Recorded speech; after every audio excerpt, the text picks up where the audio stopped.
তাদের নিয়ে যেতে চাই সিরাজগঞ্জে, সেখান থেকে যুক্ত হচ্ছে আমাদের সহকর্মী গোলাম মোস্তফা রুবেল। রুবেল, শুভ সকাল এবং ঈদ মোবারক। শুভ সকাল এবং ঈদ মোবারক।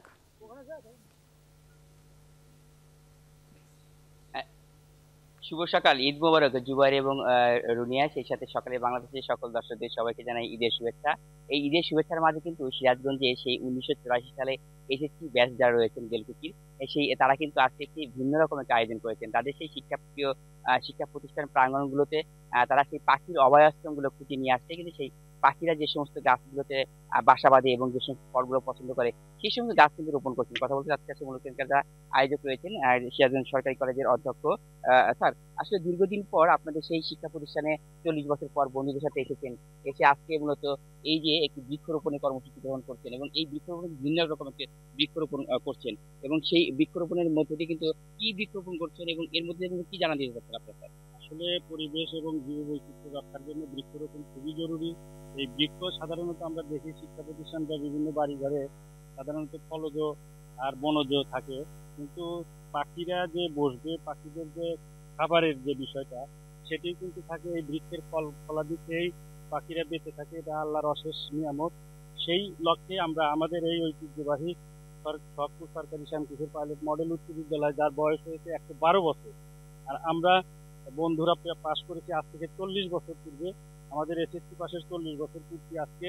আমরা সেই উপলক্ষেই এই আমাদের প্রিয় প্রাঙ্গণে আমরা বৃক্ষরোপণ করছি, যাতে পাখিরা এখানে নির্ভয়ে বসতে পারে এবং তাদের যে খাবারগুলো আছে, বট গাছ, তারপরে পাথর গাছ, তারপরে আমলকি গাছ, আমরা এই সমস্ত গাছই আজকে রোপণ করব এবং পাখিরা যাতে তাদের নিরাপদ আশ্রয়ে থাকতে পারে এবং তাদের খাবার সংগ্রহ করতে পারে, সেই উদ্দেশ্যে আমরা আজকে এই গাছগুলা রোপণ করছি। যমুনা টেলিভিশন এটি সরাসরি দেখাচ্ছে। ধন্যবাদ স্যার আপনাকে। আর কথা বলছি, এই যে দীর্ঘদিন পর সব বন্ধুদের সাথে 40 বছর পর একত্রিত হয়েছেন, হয়ে আজকে এখানে বৃক্ষরোপণ করছেন এবং পাখিদের নিয়ে একটি কাজ করছেন, কেমন লাগছে? আমার আসলে খুব ভালো লাগছে। আমরা আসলে সাধারণত দেখি বিভিন্ন প্রতিষ্ঠানে, স্কুল, তারপরে কলেজে মেহগনি গাছ, ইউক্যালিপটাস গাছ লাগায়। এগুলো লাগাইলে হয় কি, মানে পাখিরা কোনো বুঝতে পারে না, তাদের খাদ্য সংগ্রহ হয় না। আমরা এই 40 বছর পুনর্মিলন অনুষ্ঠানে সব বন্ধু মিলে একটা উদ্যোগ নিলাম যে এই একটা বট গাছ লাগাইলে পাখিরা বসতে পারবে এবং তাদের খাদ্য সংগ্রহ হবে, গাছে ছায়া দেবে, পরিবেশ ভালো হবে। এই উদ্যোগে এই জন্যই আমরা ওই একটা গাছ রোপণ করলাম। এরকম আরো রোপণ করবো আমরা।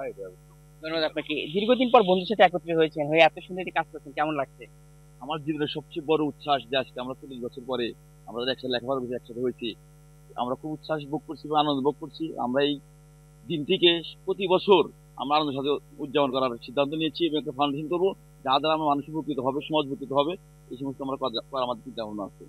ধন্যবাদ। কেমন লাগছে আজকে, অনুভূতিটা কি? আজকের অনুভূতি এটা মানে ভাষায় প্রকাশ করা যাবে না। আমরা বিভিন্ন জন বিভিন্ন জায়গায় থাকি, আমরা নারী স্থানে আমাদের স্কুল আছে 40 বছর পূর্তি, এই জন্য নিজের কাছে খুবই একটা গর্ব করতে যে আমরা এই শ্যামকিশোর সরকারি স্কুলে লেখাপড়া করতাম। আর পাশাপাশি আপনাকে ধন্যবাদ। ধন্যবাদ আপনাকে। এই যে দীর্ঘদিন পর আজকে স্কুলে এসে একটু বৃক্ষরোপণ করছেন, সেই বৃক্ষের স্মৃতিটা কিভাবে থাকবে মনে করছেন?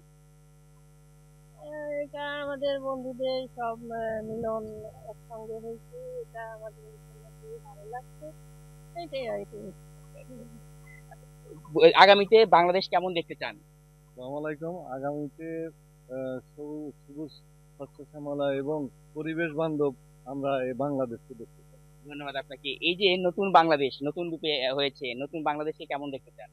আমরা বাংলাদেশকে শস্য শ্যামলা এবং সবুজ অরণ্য বেষ্টিত একটা দেশ হিসাবে দেখতে।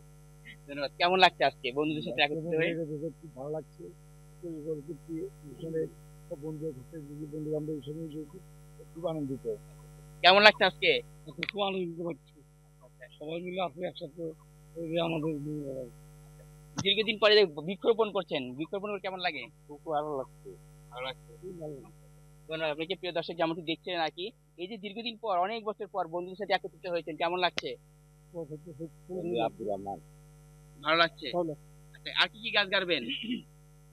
আমলকি, বট গাছ, এভাবে প্রত্যেকটা স্কুলে গাছ লাগাবেন আপনারা। ধন্যবাদ আপনাকে। প্রিয় দর্শক, যেমনটি দেখছেন আসলে সেই 1984 সালে যারা এই স্কুল থেকে এসএসসি পাস করে গিয়েছেন, ঠিক তারা কিন্তু আজকে এখানে তাদের সেই পূর্ণ মিলনীতে তারা এসেছে এবং স্কুলের প্রাঙ্গণে এসে দেখতে পারবেন শুধু এখানে সেই ইউক্যালিপটাস গাছ, পাশাপাশি মেহগনি গাছ, অর্থাৎ যে সমস্ত গাছে পাখি তেমন একটু বাসা বাঁধে না সেই সমস্ত গাছ কিন্তু এখানে রয়েছে। সেই পাখির বাসা বাঁধার জন্য মূলত এখানে যে সমস্ত গাছগুলো দরকার সেই গাছ তাদের স্কুল সহ আশেপাশে সকল স্কুলগুলোতে কিন্তু তারা এই গাছগুলো রোপণ করবেন এবং এই বৃক্ষরোপণের মধ্যে দিয়ে পাখির একটি অভয়াশ্রম করবেন।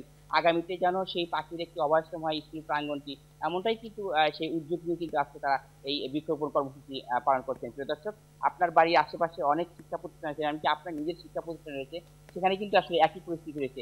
সেই সমস্ত জায়গায় যদি এভাবে আমরা বৃক্ষরোপণগুলো করতে পারি এবং পাখির অভয়াশ্রম করতে পারি তাহলে কিন্তু প্রাকৃতিক ভারসাম্য রক্ষা হবে, সবুজে শ্যামলে ভরে উঠবে এই বাংলাদেশ। ফিরে যাচ্ছি স্টুডিওতে। রুবেল, অসংখ্য ধন্যবাদ।